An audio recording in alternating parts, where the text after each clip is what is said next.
Hello everyone. आज हम लोग डिस्कशन करने वाले हैं सेंटर ऑफ मास पे और application of centre of mass पे हम ज़्यादा यहाँ पे फोकस करने वाले हैं कि सेंटर ऑफ मास का एप्लीकेशन कैसे करें। तो एप्लीकेशन सीखने के लिए हमें क्वेश्चन सॉल्व करना जरूरी है। जब तक क्वेश्चन सॉल्व नहीं करेंगे जब तक एप्लीकेशन सीखना पॉसिबल नहीं है। इसलिए सबसे पहले मुझे देखना पड़ेगा कैसे अप्लाई करें सेंटर ऑफ मास का क्वेश्चन के ऊपर। ठीक है, चलिए देखते हैं। तो क्वेश्चन नंबर फर्स्ट क्या है? क्वेश्चन नंबर फर्स्ट गिवन ये ऐसा है कि जैसे प्लैंक है, ठीक है। अगर प्लैंक है तो वो प्लैंक का मास गिवन है। अगर प्लैंक का मास कितना गिवन है, ये प्लैंक का जो मास गिवन है वो 40 केजी का मास दिया हुआ है। कितना केजी का? 40 केजी का मास दिया हुआ है। इसका मतलब ये प्लैंक का जो मास गिवन है वो 40 केजी का है, ठीक है। और उसके बाद क्या बोला जा रहा है कि is line is smooth horizontal floor. ये स्मूथ है। जैसे स्मूथ बोले इसका मतलब इसके फ्रिक्शनलेस है, इसके ऊपर कोई भी फ्रिक्शन नहीं है। फ्रिक्शनलेस कहने का मतलब क्या है? Mu is equal to 0। Mu is equal to 0, colour change कर लेते हैं। हाँ, म्यू इज इक्वल टू क्या? 0। इसका मतलब क्या है? इसका कोएफिशिएंट ऑफ फ्रिक्शन जो है यहाँ पे म्यू 0 है। अब इसके बाद क्या बोला? एक मैन है, ठीक है। अगर एक मैन है वो इसके ऊपर क्या है इसका जो मास गिवन है, ये मास गिवन है 80 केजी का। अब देखो क्या है, प्लैंक मास है कि smooth initially both are rest. देखो इंपॉर्टेंट, ये पॉइंट काफी इंपॉर्टेंट है। इसका मतलब अभी समझाएंगे। इनिशियली दोनों क्या है? रेस्ट पोजीशन पे है। The man starts walking on the Planck towards the north. Towards the north, ये नॉर्थ है ना, और ये क्या है? साउथ है। ये मैन नॉर्थ की तरफ मूव कर रहा है। अब मैन जो है नॉर्थ की तरफ मूव कर रहा है, इसका मतलब ये नॉर्थ की तरफ मूव कर रहा है। इसका मतलब ये कि ये आगे की तरफ बढ़ रहा है ऐसे। And moving distance 6 metre. अब ये 6 मीटर चलने के बाद north end stop after moving distance 6 metre on the plank. अभी प्लैंक पे 6 मीटर चलने के बाद क्या होगा? ये रेस्ट में आ जा रहा है। जो ये क्वेश्चन है, ठीक है। अब ये क्वेश्चन को हमें क्या क्या एक्सप्लेन किया, इसके बारे में हम समझेंगे क्या है क्वेश्चन। अब देखो क्वेश्चन को प्रोसीड कैसे करना है। इंपॉर्टेंट क्वेश्चन को रीड करने के बाद डेटा निकालने के बाद उसको प्रोसीड करना इंपॉर्टेंट होता है। तो आपको ये पता होना चाहिए कि इनिशियली जो है पूरा सिस्टम क्या है? रेस्ट पे है। अगर इनिशियली पूरा सिस्टम रेस्ट पे है, इसका मतलब सेंटर ऑफ मास क्या होगा? रेस्ट पे होगा।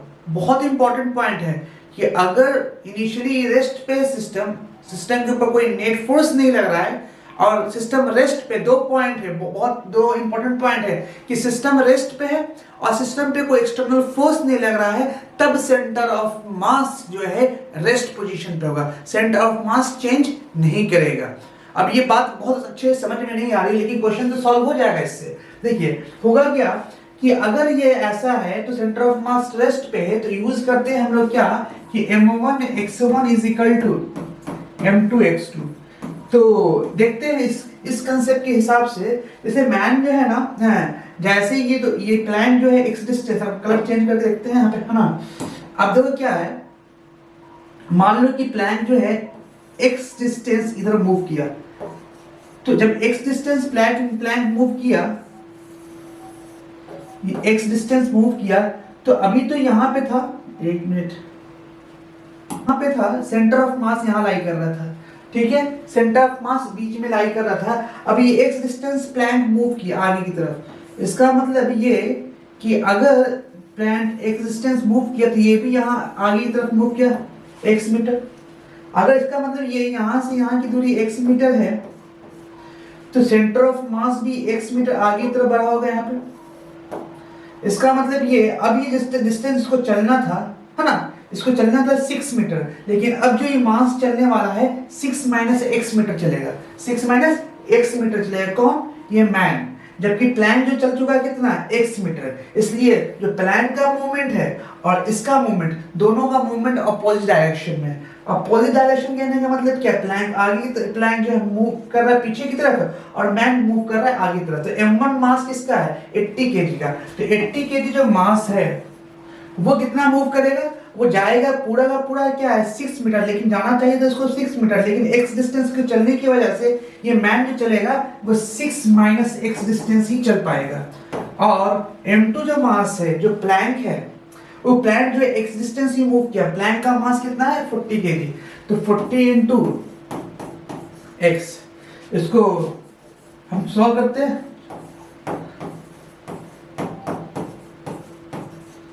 480 इज इक्वल टू, यहाँ पे x हो जाएगा तो 120 x, तो यहाँ से 480 इज इक्वल टू 120x, इसलिए 480 divide by 120 is equal to x, x यहाँ से निकल जाएगा 4 मीटर, मतलब ये 4 मीटर जाएगा।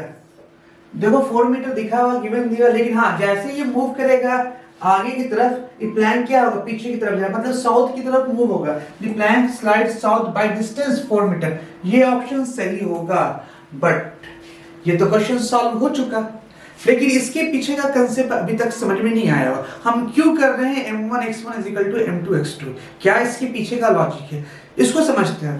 पहले सबसे पहली बात ये है, तो इसको समझने के लिए हम थोड़ा स्लाइड चेंज करते हैं और उसको अच्छे से डिटेल में समझते हैं क्या होता है, क्यों ऐसा हो रहा है कि m1x1 m2 x2 क्यों कर रहे हैं, इसके पीछे का क्या लॉजिक है। सबसे पहले एक क्वेश्चन करते हैं आपसे, आप क्वेश्चन का जवाब देना है। मान लो कि मास ये m1 मास है, ठीक है, और ये m2 मास है, ठीक है, दो मास m1 है, एक मास m1 है, एक मास m2 है, ये दोनों को अट्रैक्शन का फोर्स लगेगा, मान लो F फोर्स ये लग रहा होगा और F फोर्स ये लग रहा होगा, दोनों का फोर्स इक्वल है, ठीक है। तो जब फोर्स इक्वल है और अपोजिट डायरेक्शन में फोर्स लगता है तो सिस्टम का मोशन नहीं होता। फॉर एग्जांपल अगर F फोर्स यहां लग रहा है, ठीक है, अगर हम बात करते हैं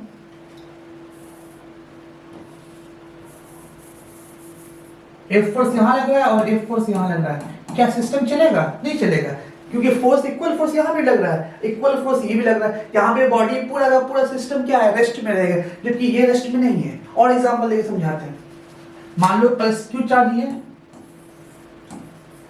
और प्लस क्यू चार्ज है, अभी भी सिस्टम जो है ना, ये फोर्स क्या है, इक्वल लग रहा है। F फोर्स क्या है, ये लग रहा है इधर, और F फोर्स इधर लग रहा है। क्या बॉडी रेस्ट में है? नहीं, दोनों बॉडी, चार्ज बॉडी क्या है, मोशन में, ये रेस्ट में नहीं है। तो हम कैसे कह सकते हैं कि नेट फोर्स 0 होगा तो बॉडी रेस्ट में होगा?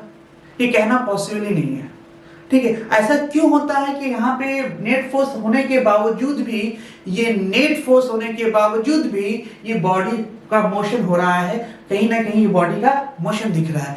ऐसा इसलिए होगा कि इसका इन दोनों के सिस्टम का नेट फोर्स की बात करते हैं, ना कि इंडिविजुअल नेट फोर्स की बात कर रहे हैं। नहीं, सेंटर ऑफ मास की तरफ बढ़ के बात करते हैं। देखो क्या है, एक्स हम जानते हैं, एक्सीएम जो होता है m1 x1 m2 x2 upon m1 plus m2, ये होता है, ठीक। तो अब मान लो कि इसको हम लिख दे रहे हैं m1 plus m2 x2, sorry m1 m2 xcm is equal to m1 x1 plus m2 x2। इसको लिख सकते हैं, हम इसको लिख सकते हैं, या इसको हम डिफरेंशिएट करेंगे तो क्या लिखेंगे, m1 प्लस m2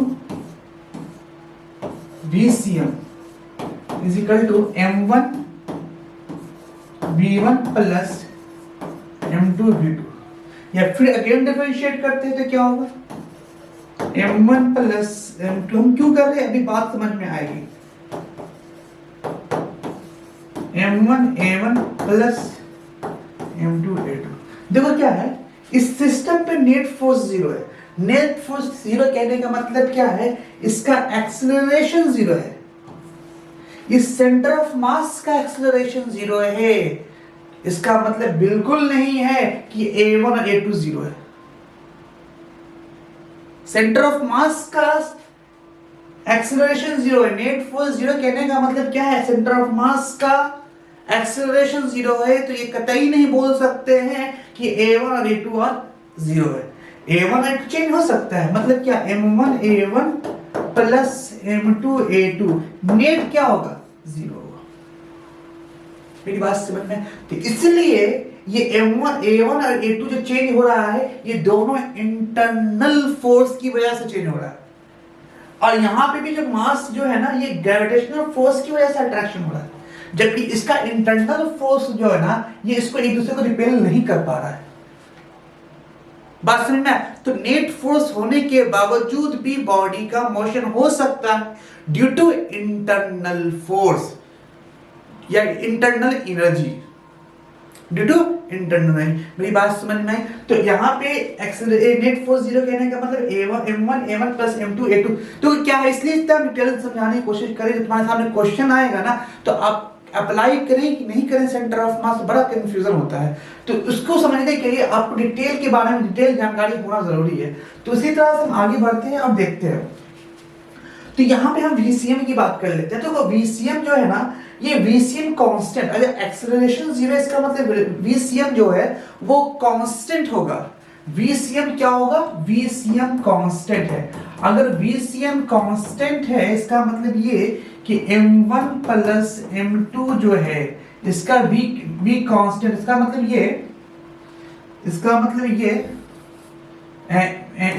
ये कि m1 v1 plus m2 v2 is equal to constant. तो अब इसका मतलब कतई मत समझना कि सेंटर ऑफ मास जो है कांस्टेंट है, इसका मतलब ये कि इन दोनों क्या वेलोसिटी भी क्या होगा, कांस्टेंट होगा। ऐसा नहीं है, ऐसा नहीं है। वेलोसिटी चेंज हो सकता है, लेकिन सिस्टम का सेंटर ऑफ मास का वेलोसिटी क्या है, कांस्टेंट है। मेरी बात समझ में? अगर ये कांस्टेंट है वेलोसिटी, तो वेलोसिटी कांस्टेंट का मतलब 0 भी हो सकता है, 0 नहीं भी हो सकता है, 1 2 3 कुछ भी हो सकता है। उसका स्पेशल केस है VCM 0। कब? जब इनिशियली सिस्टम रेस्ट पोजीशन पे था। जब इनिशियली जो है सिस्टम पूरा अगर रेस्ट पोजीशन पे था, तभी बोल पाएंगे कि VCM सेंटर ऑफ मास का जो वेलोसिटी होगा वो 0 होगा। अब सिचुएशन, इसके पहले वाले सिचुएशन को देखें। अगर वो 0 हुआ, तो इसके पहले वाला जो क्वेश्चन था उसमें क्या था, उसमें इनिशियली दोनों सिस्टम क्या था, रेस्ट पोजीशन पे था, इसलिए हम वेलोसिटी को 0 किया था। और जब वेलोसिटी को 0 करेंगे तो क्या होगा, जब वेलोसिटी को 0 करेंगे तो पूरा सिस्टम भी 0 हो जाएगा। मतलब ये VCM 0, इसका मतलब क्या, Vx भी 0। इसलिए हम लिख सकते हैं m1 x1 plus m2 x2 is equal to 0, या इसको दूसरे डायरेक्शन में लिख सकते हैं m1 x1 is equal to minus sign of m2 x2। अगर डायरेक्शन को मेंशन नहीं करना है तो डायरेक्शन को मेंशन नहीं करके भी लिख सकते हैं m1 x1 is equal to m2 x2। ये यहां से फॉर्मूला आता है। तो इतना डीप में आपको जाना पड़ेगा। तो अब जहां पे एक्सटर्नल फोर्स ना लगता हो, सिस्टम रेस्ट में हो, तो हम बोलेंगे क्या, centre of mass rest position पे, सेंटर ऑफ मास चेंज नहीं करेगा। इससे और क्वेश्चन करके हम समझाने की कोशिश करते हैं, क्वेश्चन और करते हैं तो और डिटेल में समझ में आएगा। मान लो कि अगर एक प्लैंक, एक इज्यूम कर लेते हैं, एक बोर्ड है, ठीक है। अगर बोर्ड है, उसके पास क्या है, ये फ्रिक्शनलेस, मतलब जिस सरफेस पे रखा गया है ये फ्रिक्शनलेस है, ठीक है। अगर ऐसा है कि एक मैन, ठीक है, एक मैन है और ये बोर्ड का मास गिवन है, मान लिया कि ये 100 kg बोर्ड का मास गिवन है, मैन का मास गिवन है 80 kg, इज्यूम कर रहे हैं, ठीक है। और यहां से यहां का लेंथ गिवन है, मान लो ये 10 मीटर, 10 मीटर इस तरह से गिवन है। तो अब मुझे निकालना है कि कितना डिस्टेंस ये चलेगा, मतलब कितने डिस्टेंस के बाद ये बीच में पहुंच जाएगा, मतलब x का वैल्यू कितना होगा ताकि ये बीच में पहुंच जाए। बीच में मतलब क्या है, सेंटर ऑफ मास पे पहुंच जाए। x डिस्टेंस कितना चलेगा कि ताकि वो सेंटर ऑफ मास पे पहुंच जाए। तो बहुत इजी क्वेश्चन हो गया। फिर तो क्या करेंगे, अब देखो इनिशियली रेस्ट पे मतलब क्या, कोई एक्सटर्नल फोर्स नहीं लग रहा। इनिशियली रेस्ट का मतलब क्या है, कोई एक्सटर्नल फोर्स नहीं लगा, और रेस्ट होने की वजह से इसका एक्सेलरेशन 0 होगा। अगर एक्सेलरेशन 0 तो वेलोसिटी कांस्टेंट होगा। अगर वेलोसिटी कांस्टेंट, इसका मतलब ये हो सकता है इनिशियली रेस्ट में है, इसलिए इसकी वेलोसिटी जीरो भी हो सकता है, क्योंकि इनिशियली रेस्ट में इसका मतलब ये हो कि वेलोसिटी इसका जीरो होगा। क्लियर? जब वेलोसिटी जीरो है इसलिए हम कह सकते हैं m1x1 is equal to m2x2। तो यहाँ पे m1x1 is equal to m2x2 use कर सकते हैं। तो यहाँ पे ध्यान दीजिएगा। अब देखो बड़ा इंपॉर्टेंट, अभी तो सिंगल मास की सिस्टम, अभी डबल मास का क्वेश्चन करेंगे तो और मजा आएगा। तो मान लो कि अगर सिस्टम जो है ना, सिस्टम थोड़ा सा मूव करके अगर मान लेते हैं सिस्टम यहाँ पे था और ये यहाँ पे आ गया है, ये x डिस्टेंस ट्रेवल करके यहाँ पे आ गया, तो डिस्टेंस कितना ट्रेवल किया है? ये x डिस्टेंस ही ट्रेवल किया है। कौन? ये बोट x डिस्टेंस। इसका मतलब ये कि सेंटर ऑफ मास जहां बीच में था, अब सेंटर ऑफ मास शिफ्ट हो गया यहाँ पे ना। अब सेंटर ऑफ मास तक पहुंचने के लिए इसको 5 मीटर चलना चाहिए था, लेकिन पहले बोट चल चुका है x मीटर, इसलिए इसको कितना चलना पड़ेगा? 5 माइनस x। और इस मैन को 5 माइनस x चलना पड़ेगा, जबकि इस बोट को कितना चलना पड़ेगा? x डिस्टेंस चलना पड़ेगा। तो बड़ा आसानी से इस क्वेश्चन को सॉल्व कर लेते हैं। 80 इंटू मास कितना चलेगा? 5 माइनस x, और ये बोर्ड कितना चलेगा? देखिए 100 kg है, सॉरी 100 kg बोर्ड का है, 100 इंटू x, तो ये होगा 8 5 40 माइनस 80x और 100x, इसका मतलब 40 180 and x, and then after x 0 से कैंसिल किया तो 20/9, मतलब ये तुम्हारा क्या है? 120/9 मीटर आंसर हो गया। किसके लिए? मिड पॉइंट में आने के लिए। मेरी बात समझ में आ गई?